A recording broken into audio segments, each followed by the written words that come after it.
welcome to Soul Forge. This is episode number 1, and everything is going to be a test.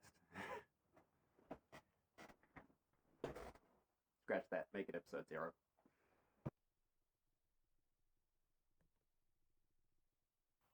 Alright, so we're heading out to the garage now. You're not going to be hearing any audio from the Jake in the picture, because there was my neighbor literally using a nail gun right outside, and birds, and wind, and, well, here we are. So, to start off with painting black, we're just going a straight matte black rattle can primer. I'm using Rust-Oleum, and I find it pretty effective. Paint seems to stick to it pretty well. Some spray cans, paint seems to run off the top when you try and paint over it, but this one, it works pretty well. Yeah, so as I say, this zenithal highlight, we're just spraying a bit of off-white directly down onto the project. The idea is to make the top of it lighter than the bottom, because the top's generally where light strikes it. Yeah, that can was empty. So I'm using the last of my, both my cream and my white can, and this one as well, I'm in the process of being worried that it's about to run out while I'm doing this. And coming up, you're going to see that they turned out horrendously splattery. This is kind of what I wanted for Orchid Terrain, but if you want like a finer pixelation of your zenithal, you want to take a can that is a lot more full. The emptier it is, the lower pressure is, the more splattery it is. But it's getting nice and nasty and horrible with the big splats, and it's perfect for our purposes. Anyway, that's me, and I'll let you get back to me being a weirdo on camera. Hi. Now we're going to have to decide what exactly we're going to paint. So, this is a tire. It's probably going to be black.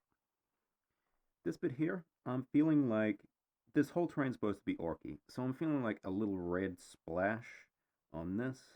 Metal, different kind of metal again, although maybe we go for red for this as well.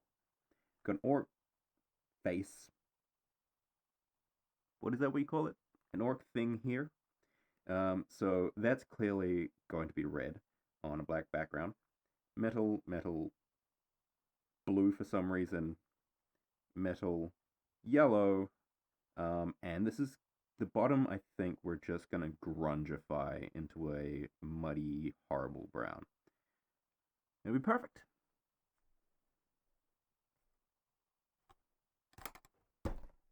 Let's start painting the metal bits. First of all, maintain all metals. You should start with like a very dark base coat, but not a matte black. I'll tell you why. First of all, we're using some gray speed paints. Now, you can use contrast paints for this. You can use inks. You can use anything that's going to run into a gap and stay there. The idea is this is going to tamp down the shadows for all the little bits that we got too much white in. And it's going to provide a slightly darker base coat to start with. I'm going to go for a nice big old brush. The reason I'm doing this is, again, it's terrain. I don't mind if this gets on other pieces, because it's supposed to be grimy. And honestly, because all we've got down is a base coat right now, if I get this underneath, say, a red, it's not going to matter. It's just going to slightly tint the red above it and make it look more orky. Metal. Just absolutely slap it down. It does. That's going to be metal too. Sure, why not? A little bit of metal, bit of corrugated iron. I'm always a fan of corrugated iron. Here in New Zealand, there's actually a town where their thing is corrugated iron art. It's called Tirau, and it is one of my favorite places to drive through and never stop. Now, one thing you gotta look out for if you're fooking around like me is there's little bubbles in there. Somewhere deep in the recesses like this, it doesn't matter, but if you get bubbles on the surface, they will dry, and it will look horrendous if you get that on a flat surface. So I like to just, whoop, I just pop the little bubbles with the tip of your brush. It works better if you've got like a smaller, sharper brush, like this bad boy. But honestly, big wide one will do too. Alright, we're gonna get this area down here. And honestly, I want to base coat the bottom grimy bits with the black as well because it can't hurt. Yeah. One thing about speed paints is that the darker colors, and especially the grays and the blacks, they dry a lot darker than what you'd expect from just looking at it on the model. Now, what else? There's a little bit of pipe there. You get some speed paint. Jump that in there. There's a little bit of metal here. And a grimy bit. Heck yeah. Okay. Metal up here. If we miss any bits, we can always come back later. This is my favorite thing about doing this kind of paint, is that the stakes are low. Boom. That's metal. Feeling that's metal. You can be metal. You can all be metal as well.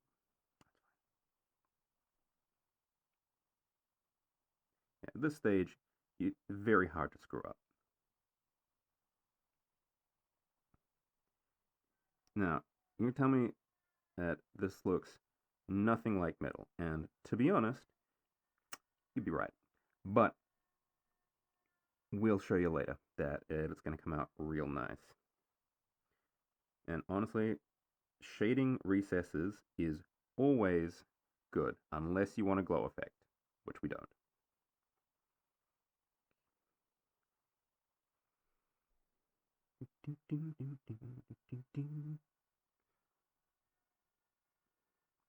Should I be holding this? Yeah. Okay.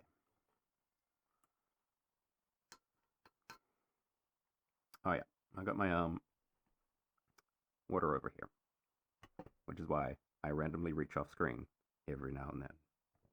Is this the right zoom level, do you think? Should I be adding a bit more to the picture? Yeah. Oh well. So, for the tire, I'm feeling that we go for a darker black. Gonna be using Grim Black. Actually, scratch that.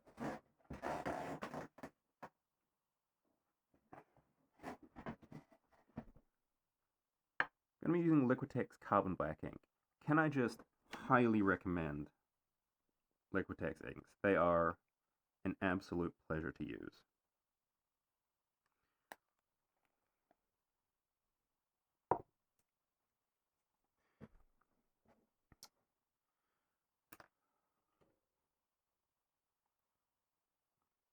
So this time I'm going to be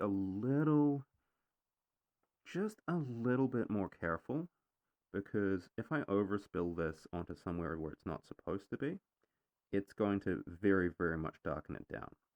And whilst I find it's better to have areas that are too dark than too bright, I still don't want to screw up an area that I want a nice, flat, colorful surface later. But even if I do, at this stage, that's okay. That's okay.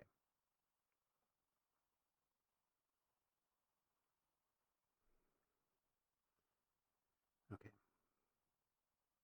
That's that.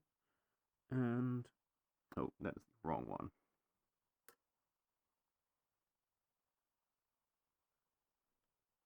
I'm also going to hit the back of this. I keep wanting to say sign.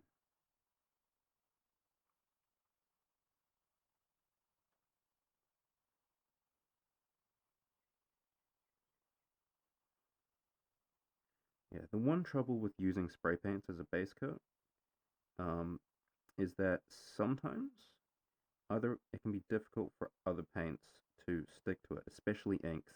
Inks are one of those things where they don't like to sit. Do not ask me why, because I do not know. Let's get to the next stage, which is base coating the colors. Yay! I'm just gonna go very orky red and yellow. So, for the red, I'm just gonna drop down some pure red. This is Army Painter in their starter set. Honestly, for the most part, I much prefer Vallejo's traditional paints over Army Painter's war paints. I find them to just have a much better texture and better coverage. However, again, we're working on terrain. So, we're not after perfect, we're after good. So, that means I want to use up my pure red. Oh, yeah. Might get my wet palette for this. So this is a green stuff for a wet palette. All wet palettes are the same. You can make one up at home with a little bit of kitchen roll with some baking paper or greaseproof paper on top of that. It works a charm. I've been using it so far. This was honestly a gift.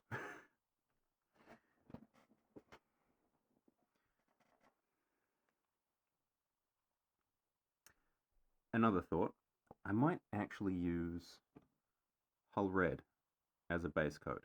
I really like this color, and it means you can highlight with your pure red, which, when it comes to red, is surprisingly useful, because if you highlight red with white and mix it, you get pink, which is not what you want for orcs.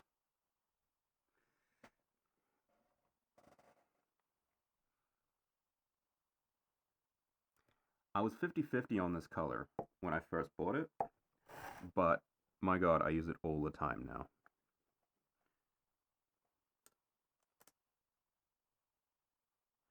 Now, for the brush, don't use your good brushes for this. You are slopping on paint. Apologies, that should be front and center. Yeah, you are absolutely just slapping this shit on. Boom, boom, boom, boom, boom, boom. And don't bother with the too thin coats stuff right now. You are getting this done as quickly as possible. Let it build up in the recesses, let it run, let it be a horrible mess. So yeah, this is orky terrain, man. Just slap it on, get as much color on there as possible. You'll be right, don't thin it too much.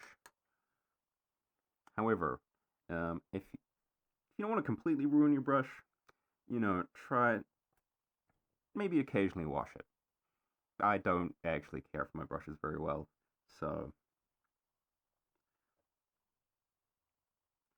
does this make me a bad painter? Maybe. Do I care? Not really. Now, I'm also going to do this as a base coat for this bit. The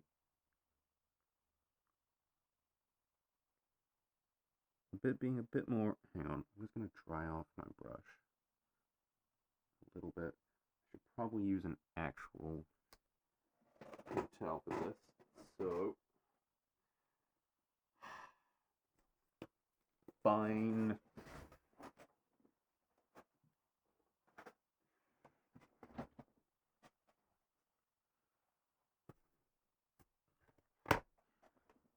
Use a paper towel, use a tissue, use whatever you'd like. My paper that I use for hair isn't quite absorbent enough to be proper, I suppose. But yeah, make sure you don't have too much liquid on your brush for this. And really not too much aqueous paint, because look what I've already done. I have... Meh, not really. We're actually going to... I've let it run into the edge there, and that is not what you want. However, because we're smart, We can use a dry brush. Just literally touch it to the paint. Bada bing, bada boom. And you would never know that that was there. Sorry for the lighting. Alright. Back to painting. Now, I'm going to run the edge of the brush across the terrain. This means you don't drop down into the edges, and it keeps the paint on top of this particular area.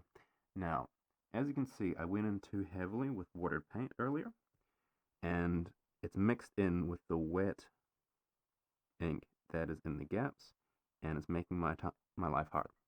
But that is a very simple base coat that will work perfectly fine. And to be honest, I'm just going to add a little bit of black edges because the ink isn't really sticking all that well. And that should help make it pop. Now, we're going to go in with red later on to give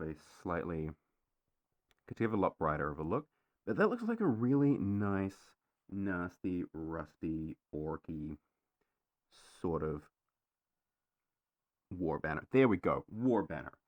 That's the word that I was looking for earlier. Okay, so for this next bit, we're going to do yellows, and seriously, watch Scuba Town Hobbies, because he came up with this tip, and if you ever want to paint good yellows, you want to paint them pink. Sounds insane, but is facts, man.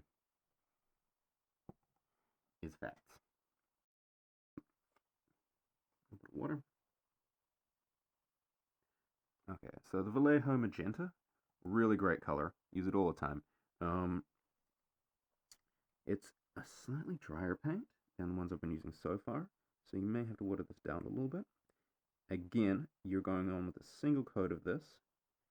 Do not worry about getting it perfect. This is orc painting, and orcs do not give a fuck. So we're going to slap down this base layer really quickly. We're going to go in with another layer of wash later to darken down the crevices. So again, don't worry about them, just leave them be. And we're going to just get this nice and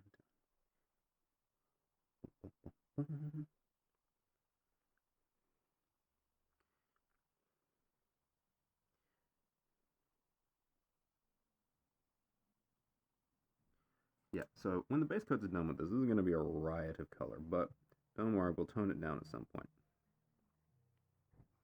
And where else do we want yellow? We're going to put yellow here. Ooh, looks like that bit's going to be yellow too.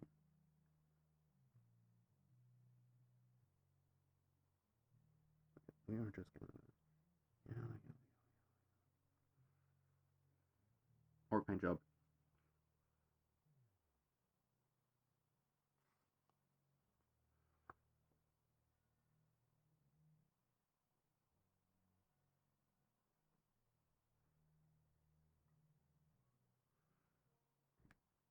Now, what was this originally?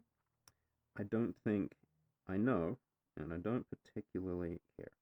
So, one thing I probably shouldn't have done is drop quite so thick a bit on the bottom here, because we kind of want the most saturated areas to be where the light hits, which is on the top, or the front.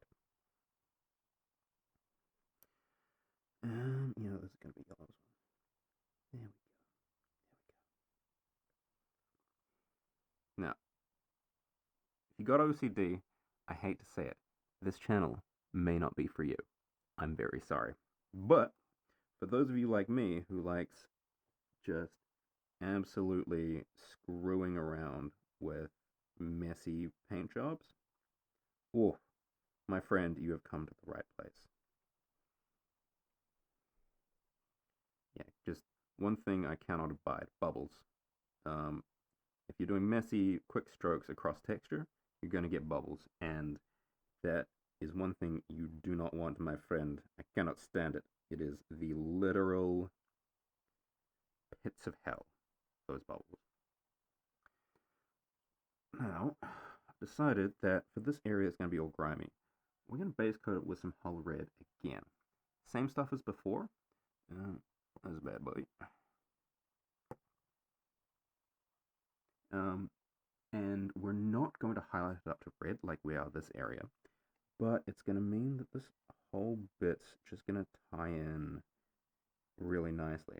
That's one thing you kind of want to think about while you're doing this sort of thing, is you want to use similar colors where you think it might work, just do it. Just use the same color, and especially if it's an undertone or you're going to be putting something over the top, or it's a small area, things that people don't notice immediately, if they're the same, even if the materials aren't the same and they're not supposed to look the same,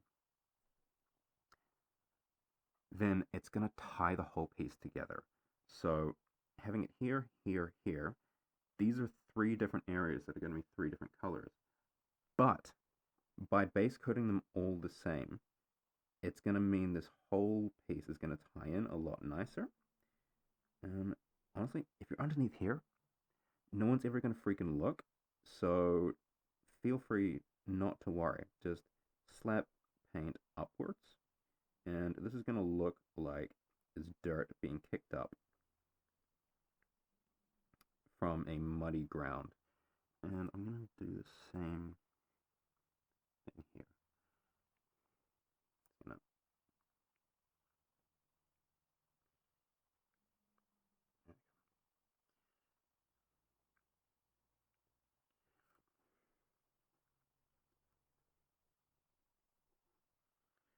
Because if it's on the pink, that's going to get covered by yellow anyway, so you're fine.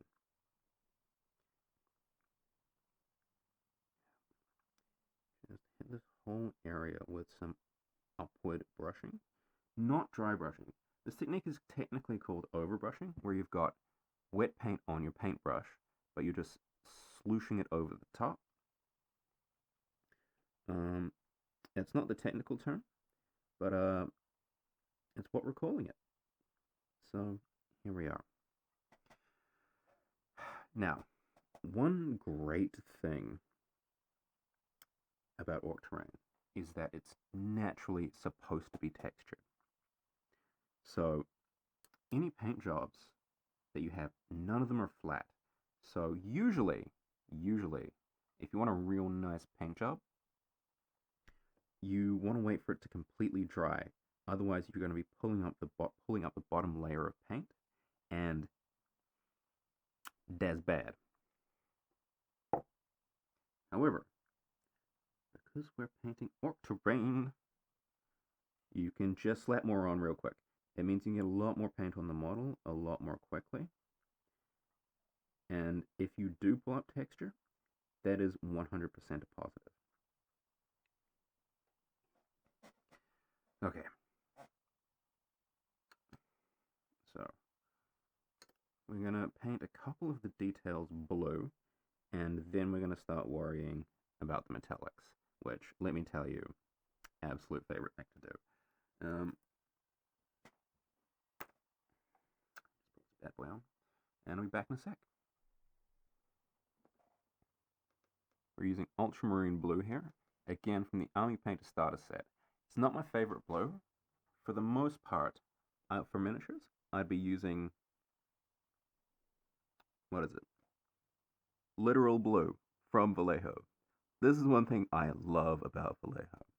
This ultramarine blue, it is nothing to do with ultramarines. And yes, I know ultramarine is a color, but this color isn't ultramarine, the shade.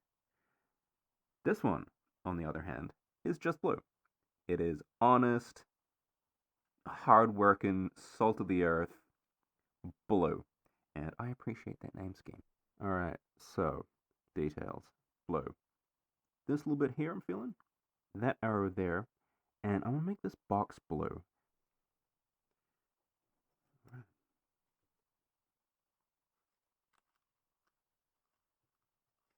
Yeah, so as you can see, this is, it's hard to show on camera.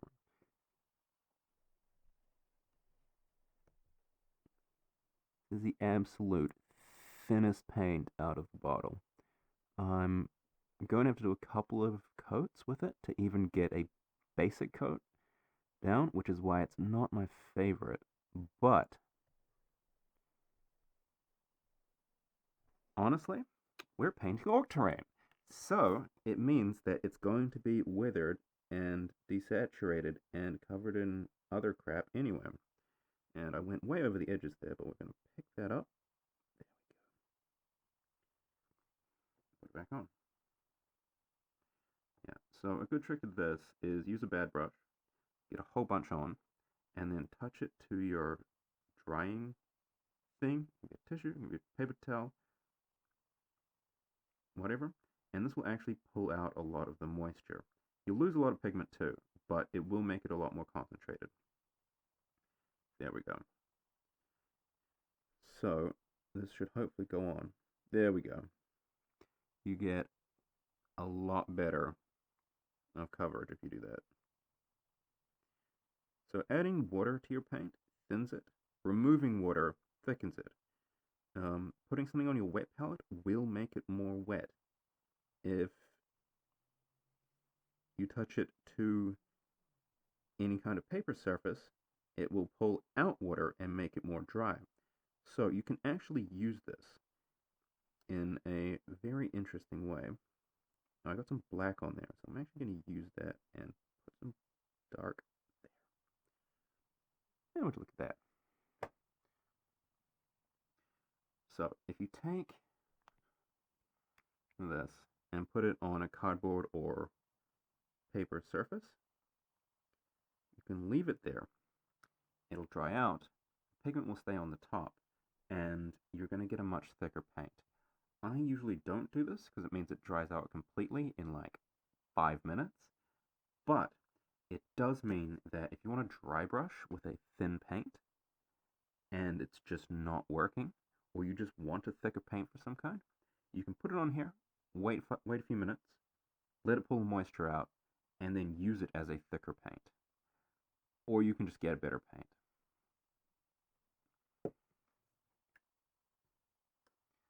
Okay, so I'm gonna zoom in, I think, for this bit. Truth be told. Ooh, that looks nice. Should have zoomed in earlier. Okay, this is looking much nicer, much more orky. I love it.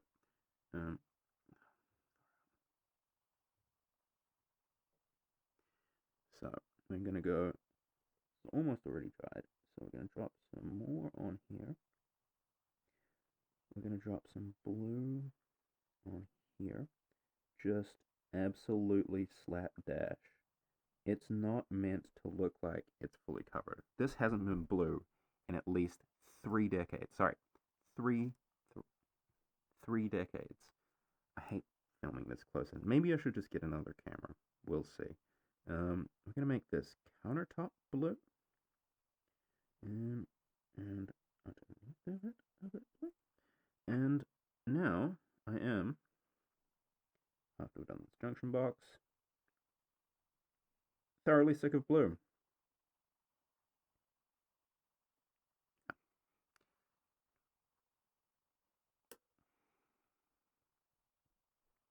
Okay, so what's next?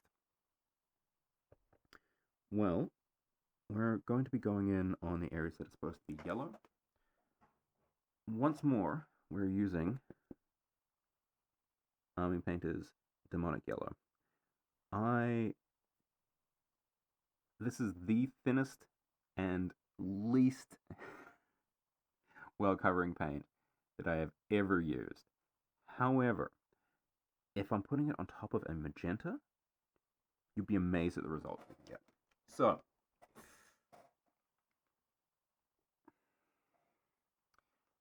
We're literally going to drop it on here as opposed to the wet palette because that will just thin it out so much it'll be like painting with water. Clean the brush off.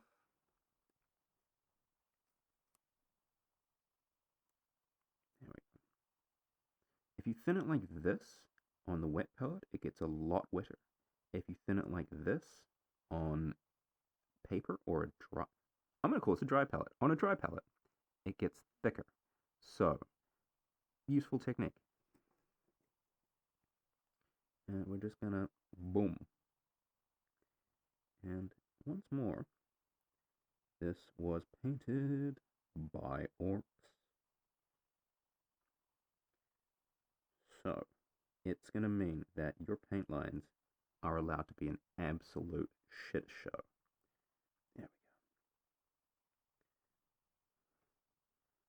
go. I'm going to say this used to be a part of an orc vehicle. And as is known, if orc things is yellow, they explode bigger. So, this vehicle at some point was annihilated in its own explosion that they believed into existence because they painted it yellow. Alright, see how that's giving a nice gradation? You got some pink, got some yellow. It's a bit of a mess. It comes across very orange. We're going to come back to that later. Now, this bit, we're going to do a lot of the same. We're just going to be a lot more careful not to slap it on areas surrounding it, because I kind of want those.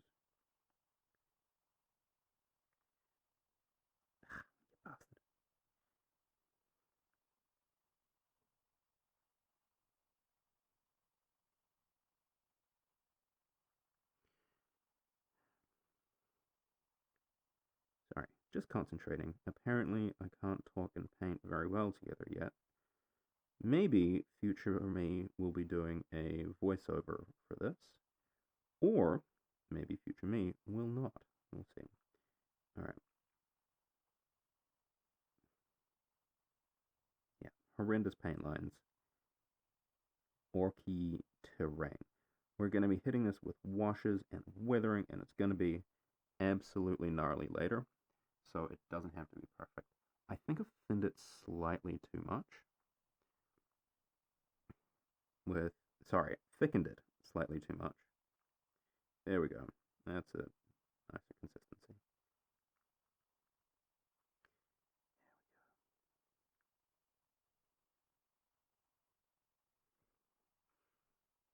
I'm going straight back over these areas. And yeah, so the magenta undertones give this whole thing far better coverage, and it gives a nice orangey warmth to the yellow you just wouldn't get otherwise. If anyone can actually recommend a good yellow paint that they enjoy working with, please, please God, let me know. Because I avoid painting yellow things, and honestly, it's kind of sad because I like yellow.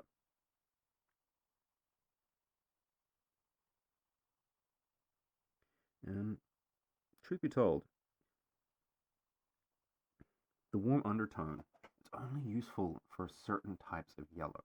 If you want something that's a lot more delicate, a lot more bright, a lot more cool, then it's very hard to do, and I don't really have any good techniques for that.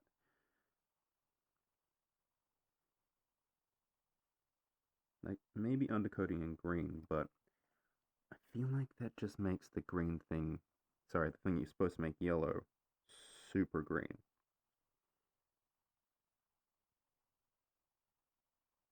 Yeah, that's a mess. Oh my god, that hasn't been in shot. Wow, Jack, terrible. So once more, we screwed up, and there is paint all over the place, but we just apply a bit of water, light rub, not too heavy, or you'll take off the paint layer below. But yeah, you can actually be very precise with this, and it's very easy to remove your mistakes. So, cleansing your sins. less hard than they make you believe. Okay, I'm going to go for round 2 on this area here. As you can see, it's dried very pink. And this is because yellow is the worst.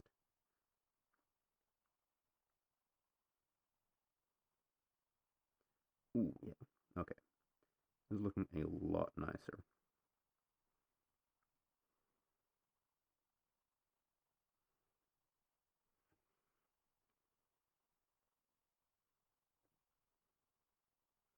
Yeah, for this sort of thing, it's okay if you leave the areas inside the panels unpainted. Because all the rust and all the gunk and all the dirt of the ages that has gone into whatever this structure is going to be sunk in there. And as such, it be nasty. Alright, that's yellow enough for now. Gonna go in with some matte black on the tire because I want it to be black. The tires are black. That's how it works, right?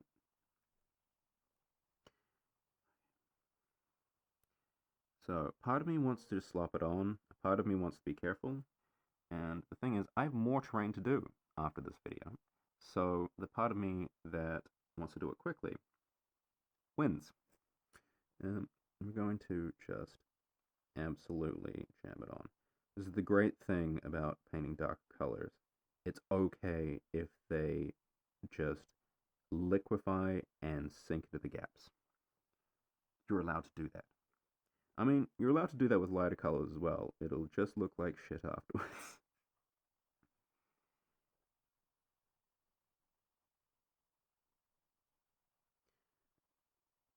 But yeah, because tires and rubber in general kind of has a weird shine to it.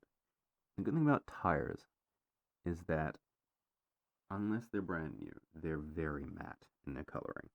So it matters less about the highlights. You might still get some, but if they don't come through, that's okay. You're allowed to have a completely flat black tire, and it will look okay. In this case, I'm going to quickly bring this up to the camera.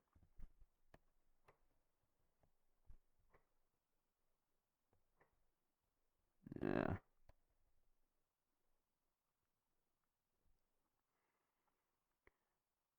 Is it because my lighting is bad? Probably. Alright, you gotta take my word for it. This is a painting tutorial and I can't even show what's on camera. That's fine.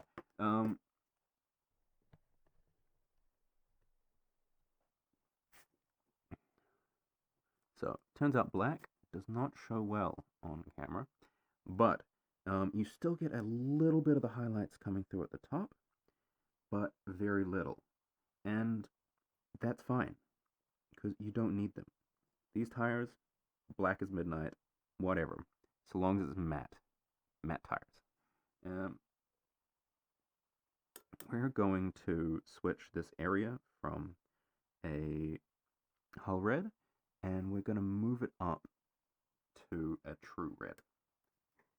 I'm going to concentrate the red at the top, where the highlight is going to be, and then work our way down. We're going to be a lot more precise with this, he says, and then immediately screws it up. It's alright if you're not entirely perfect immediately. Firstly, because red is very hard to deal with, and especially this red, and so it will dry clearer than you think it should.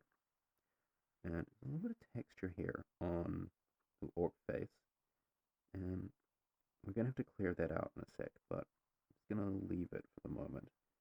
But yeah, this is coming in at the right kind of level. I wanted this whole area to be like a nasty red, not a bright red. Because it's terrain, and truth be told, you don't really want to pull people's attention to terrain. You want the terrain to look good and like it fits in and supports the things that are happening around it. You don't really, most of the time, want to be the star of the show, especially for Battlefield stuff. Now, there are occasions when you're making stuff that you want terrain to be your number one highlight. It's going to be the star of the show. And in those cases, do not listen to this tutorial. Ever.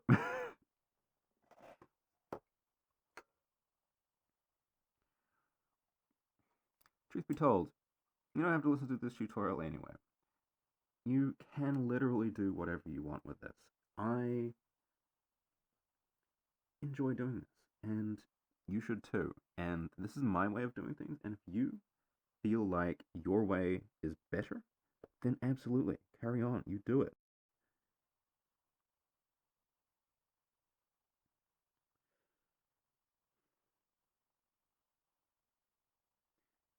Whack a little bit more red around the edges, and then I'm just gonna red up, just super not subtly, that orc face. There we go. We're gonna be dropping some, probably wash, I think, into the recesses, and so that's gonna make the face pop a lot more later on. Now, time for the other orc face. This one, this puppy, this bad boy, look at him here. And we have to refocus the camera on this one. He's different. So this bit is the star. This is probably the most important part of this entire little bit of terrain here, and it is the number one focal piece. Again, it shouldn't distract from what else you're doing, but it should be a lot brighter and better, essentially, than the rest of your terrain. And I am using too thin a paint and screwing it up already. That's okay. I think this is the point where I wax poetical about how it's okay to screw up, and everybody does it. And that's true. That is absolutely true. Everyone does it, and especially when you're learning, which I am right now. However, it doesn't make it any less annoying. So I'm going to do some stippling here, I think. Just less traditional, because traditionally you stipple with the side, with the tip of the brush. But I'm going to do it with the side, because I don't want to absolutely destroy this brush. As you can see, this paint goes to water almost immediately.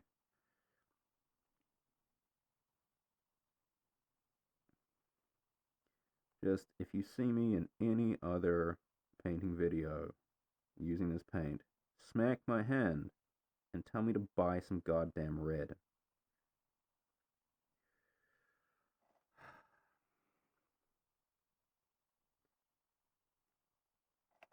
Oh yeah. Although, I will admit that the army painter stuff, I love it because it's affordable.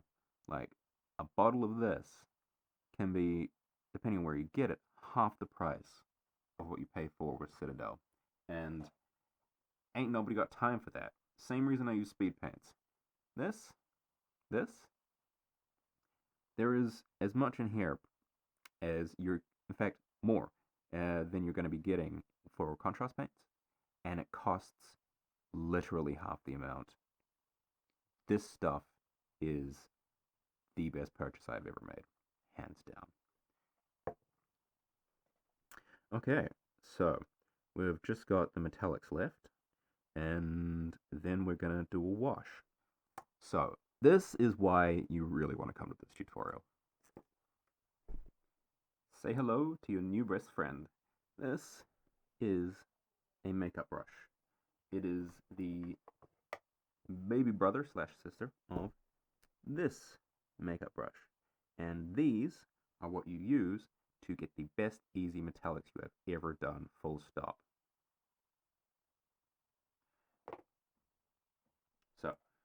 what you want. Bit of brown, bit of black, once more. These ones do not have to be expensive. Use the cheapest ones you own, and they will serve you well. This and metallic. A silver metallic of some description, I use this. It's the Altier interactive acrylic, and I find it's an artist grade thing, and I find it to be really good. You can, if you want, use something like this.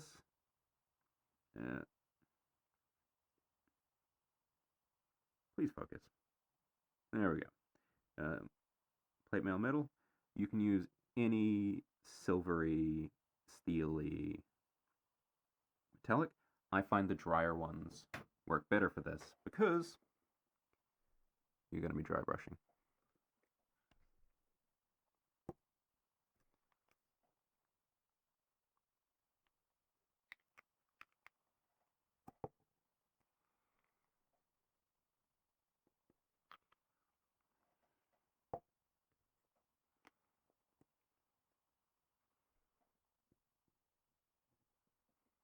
Okay. You got your 3 colors here. Don't worry about the yellow. This is already dried. So, the dirtier and darker you want your metallic to be, the more brown and black you want. Black makes for darker and more subtle metallics. Brown shows it up as dirty and worn. Silver makes it more silver. So we're going to pull out a bit of silver, pull out a bit of brown, pull out a bit of black, and give it a mixy mix. Little mixy mix, as Brad Leone would say. And what we want to do is just make sure there's no... See that glob? Get rid of that. Just, you want it on the tips, you want it nice and dry, and you want to make sure that there's no streaking when you pull it across your paper. Oh, like that. Now, dry brush. Hey look, the lighting's different. My camera straight up ran out of batteries. Turns out that this is what you get when you're using like a 5-year-old camera, but you know, it gives nice shots, and we're gonna carry on. So, good morning, and welcome to 20 minutes in / day 2 of this paint. So, where did we get to last time? Most of the nasty brownie stuff down. Got the absolute blacks. Done the yellow. I gotta say, I love how horribly painted it looks. Yes, it's orky, and yes, it's fantastic. And yeah, look how fantastic this little sigil came out. It's very red, and it works really well on this mottled black background. And so I think that's a win as it is. Okay, now we actually get to do those metallics that I promised. So, let me quickly pull out those things that I was looking at before. So, your cheapest brown, your cheapest black, and your driest silver.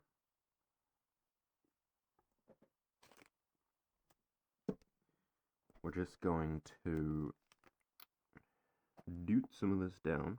I gotta say, having a thicker silver like this for dry brushing has been an absolute blessing, because the trick with dry brushing is kind of in the name. It's getting your brush just super, super dry. Now, matte black. Honestly, I quite like this matte black. It's one of the Army Paint of War paints that I actually enjoy using. Turns out that black, very difficult to screw up. Who knew? With a brown, you can use any brown for this.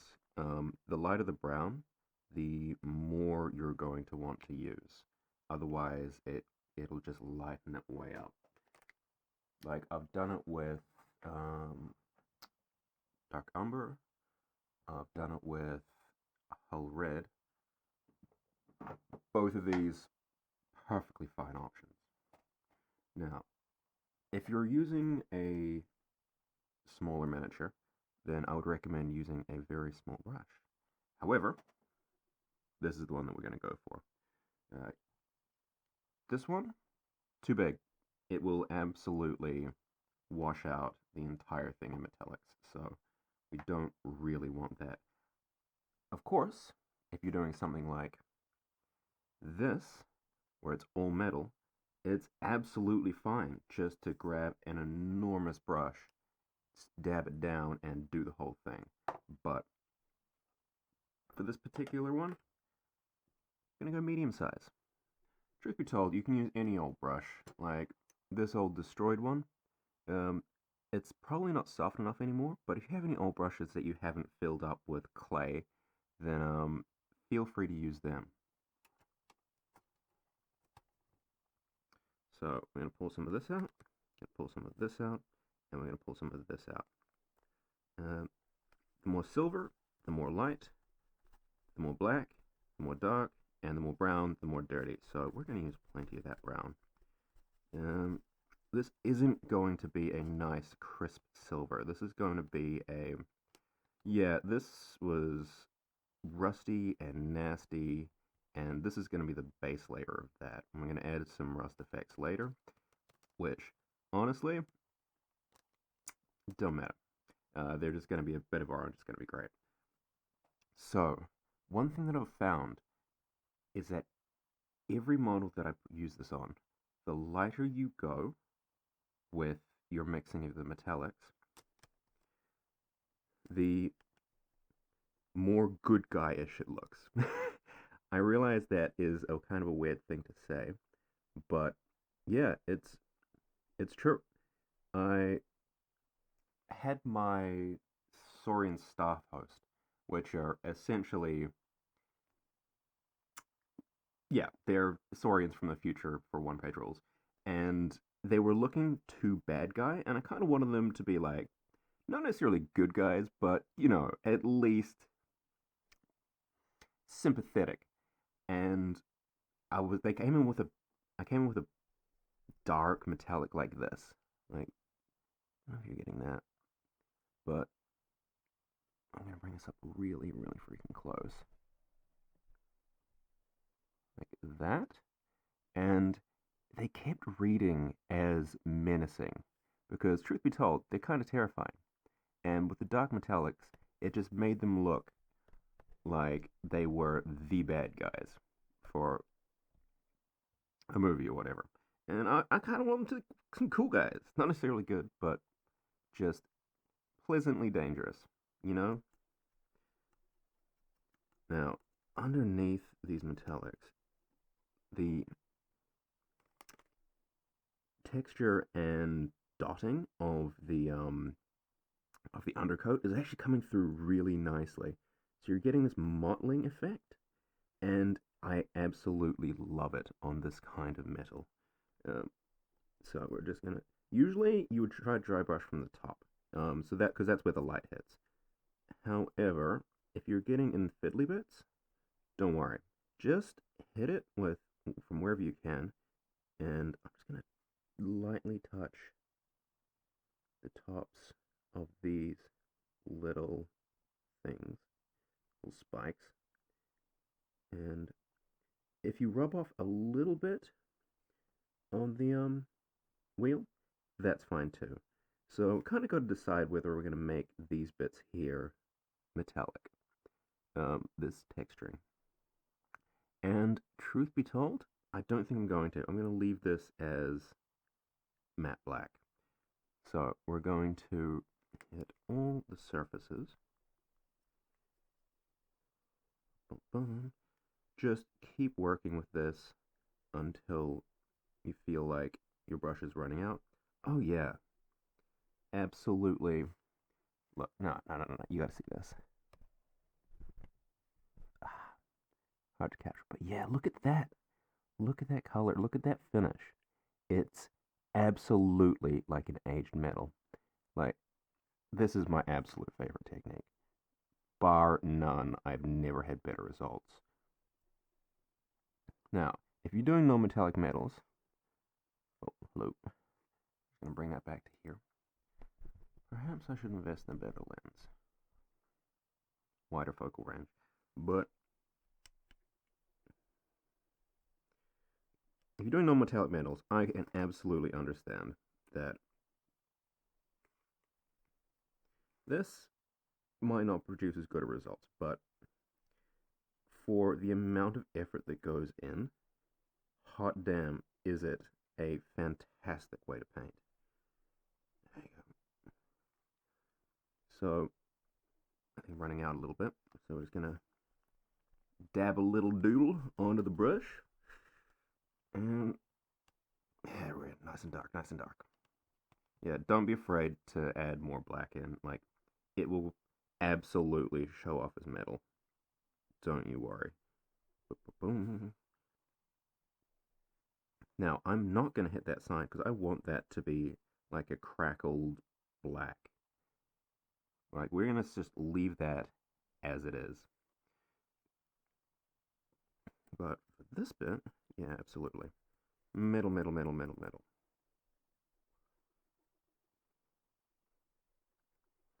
And yeah, so see how a little bit's coming off on that yellow? Oh, sorry, not really getting that, am I? Yeah, see how a little bit of silver's coming off on that yellow? That's cool. Like, this absolutely looks like chipped metal. And because it's so darkened, it doesn't stand out like a sore thumb.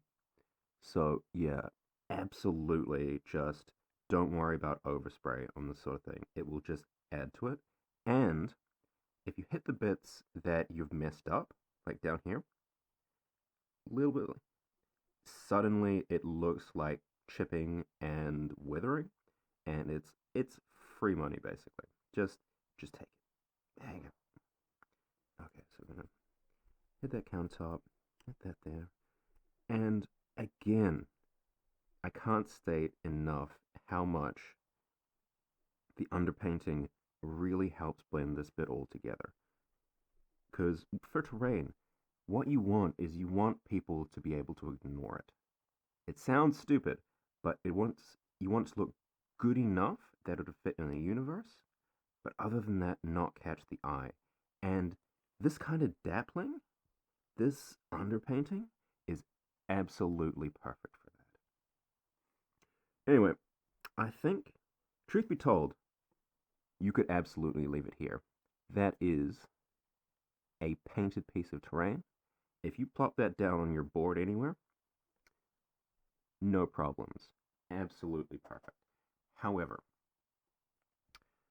I'm going to risk it because, hey, I want to mess with stuff. And we're going to just stipple in a little bit of, where are we? Vallejo's bright orange.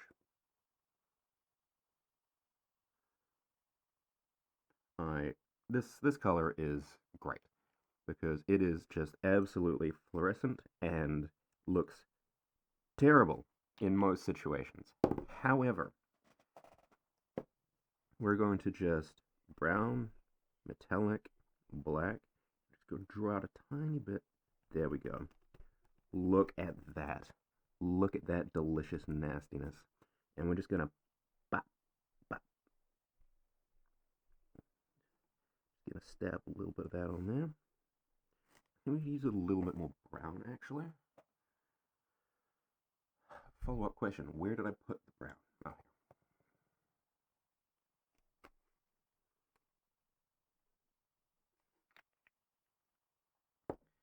So, the truth that no one ever told you in your childhood is that brown is actually orange.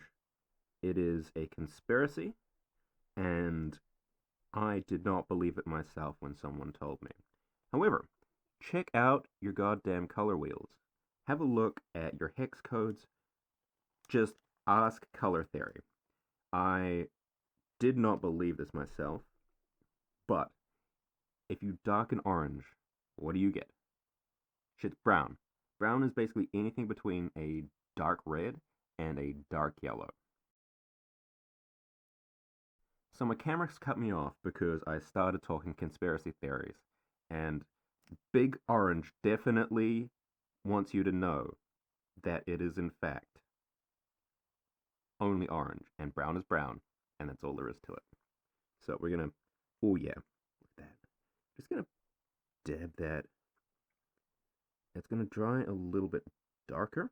So if you get bits like this, if you get bits like this, that's a bit too light, that you might not want, that's okay.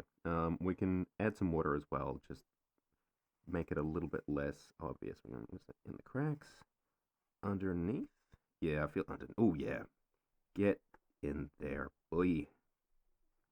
Yeah, so all of that nice nastiness right there. Okay, I think we're just gonna hit the sign a little, just a little bit everywhere.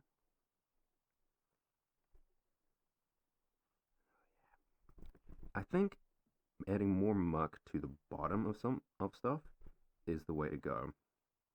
I'm gonna silver up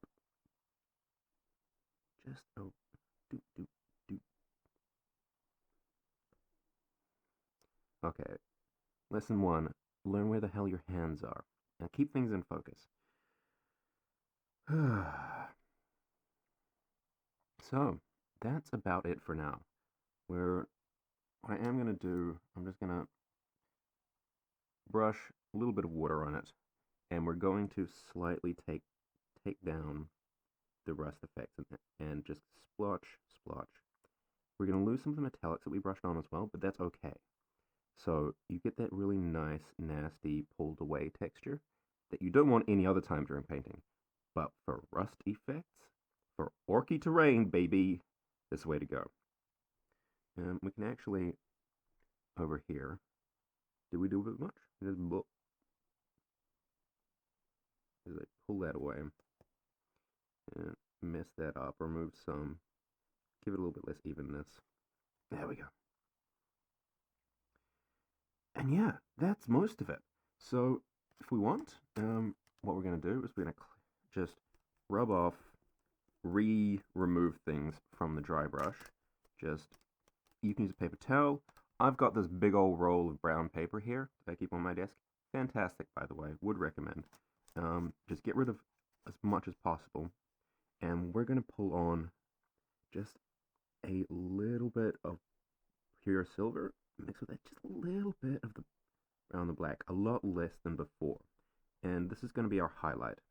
You can do this as many times as you like. If you're doing something like really, really nice, like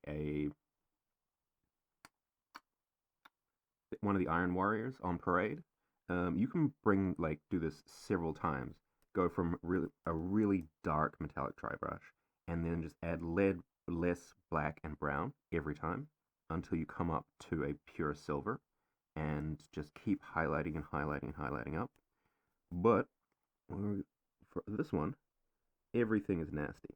So we're just going to lightly brush the tops, really hit those high points and nothing else with this highlight. And this is going to give us a really, really good, just a little bit of eye catch, a little bit of shine, a little bit of difference in the metallics. So you're only going to be getting just the corners. Boom, boom, boom. A little bit on these little metallic spikes. Okay, did I ruin the black? No, good. Okay, I love every minute of it. So, this is our terrain. We are just about done. I'm going to let it dry, and we're going to come back with an oil wash. And that's it. See you soon.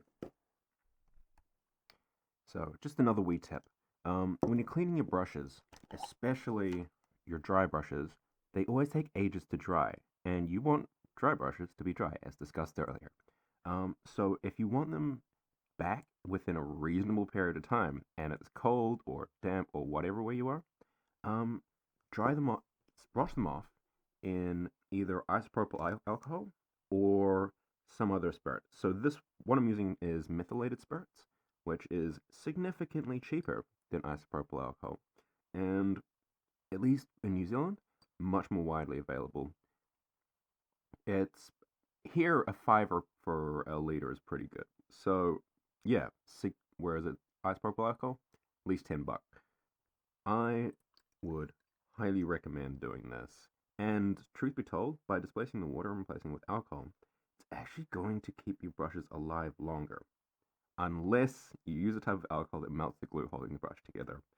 Done that before. Don't recommend. Paint is dry, and you know what time it is? Nasty oil wash time! Okay, so this is legitimately one of my favorite parts. We use oil paints, such as this bad boy, and we mix it with spirits, such as this bad boy.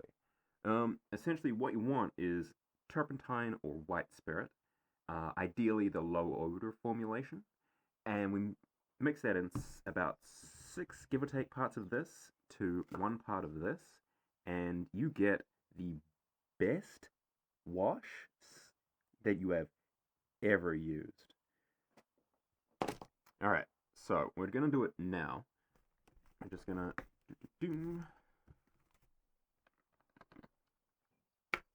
uncork that.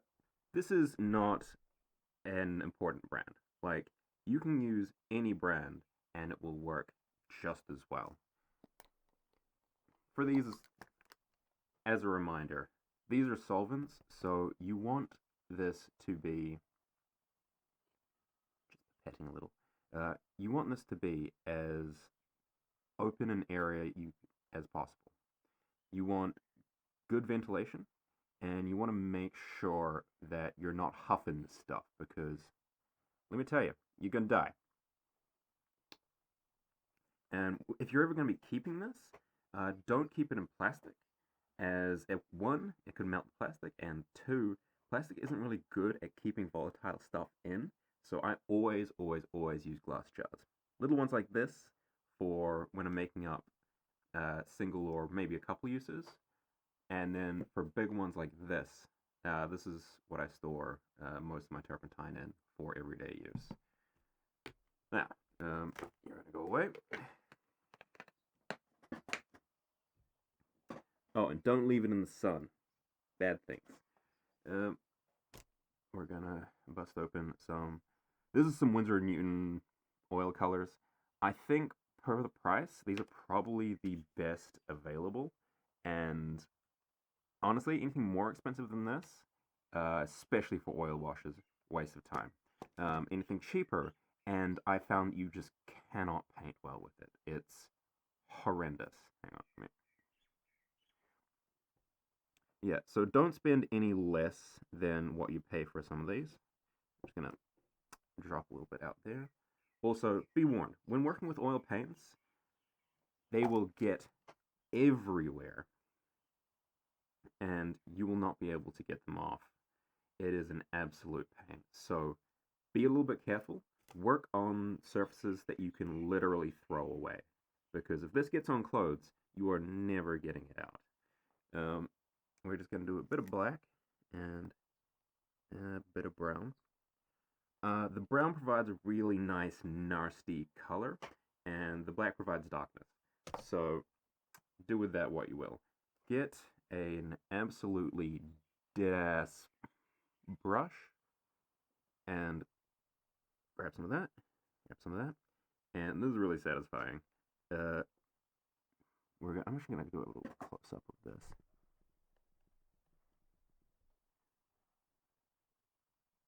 And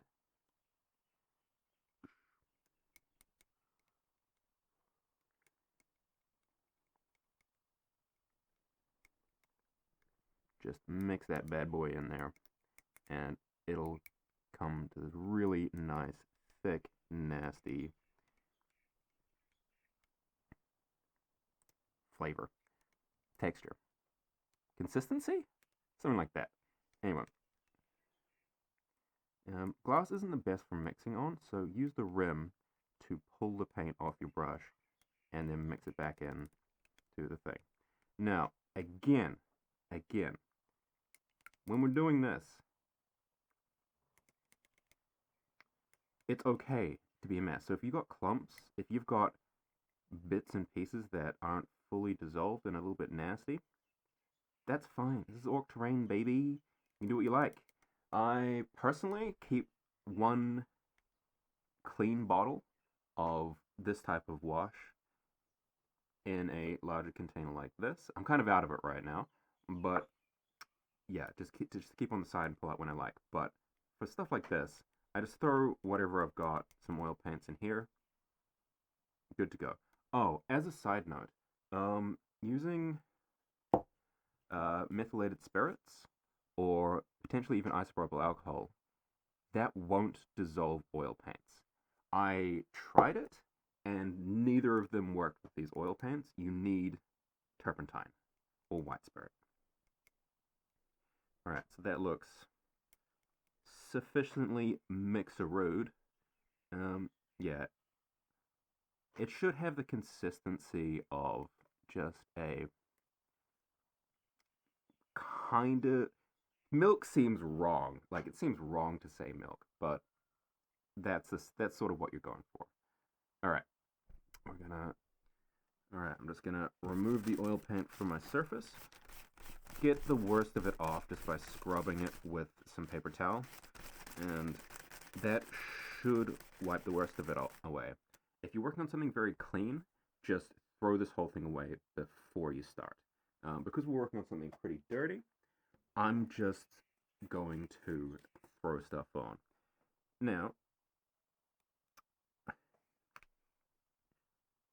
okay, we're gonna zoom you in just that little bit more.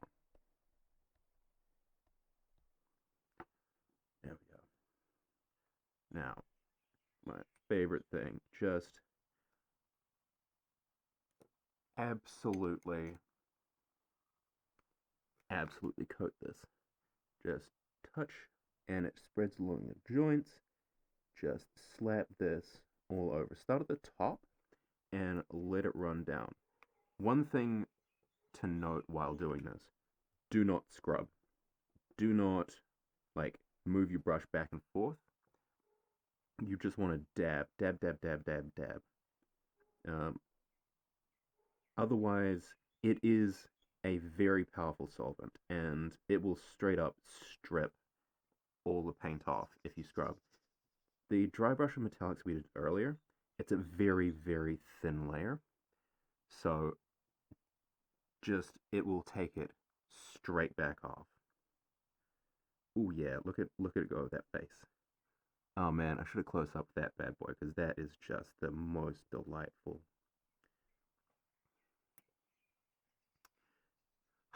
It's a bit sad because I have to keep checking in on what the camera's looking at because I have no concept of that. And I can't pay full attention to how absolutely beautifully all these cracks and crevices are being highlighted. Just keep dabbing it on. It's okay if you miss a bit because it's normal that some areas will be accidentally cleaned when an orc brushes up against it and knocks some of the dirt off. But yeah, absolutely. Look at that. Like, look at that pooling. That's going to be gorgeous. That whole area is just going to have the most beautiful, messy, nasty texture. Now, you can actually use this technique to create the really nicest, cleanest lines on armor panels that you have ever seen. So, doesn't make any sense at all to do here. But basically, if you take a fine brush, actually not that fine brush because I will ruin it. Do not use your acrylics brushes for oil work, and vice versa. Keep them pretty separate if you can. This brush, it's just nasty enough that it does not matter. So if you take that, and I'm going to go around to the other side on this that you haven't seen yet.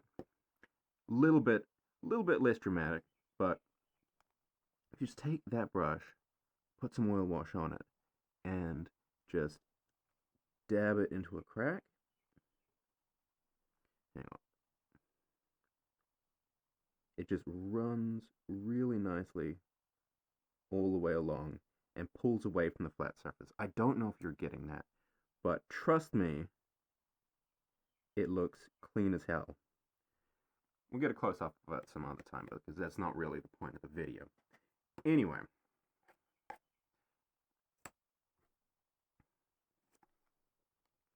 so I think that's just about perfect. Oh man, look at that nasty red bit right there.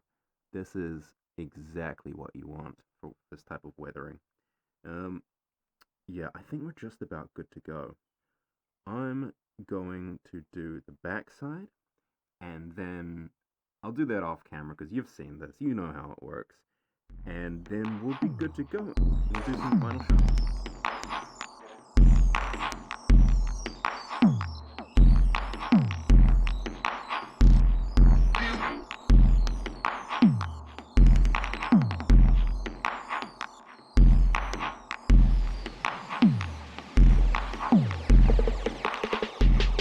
Poison!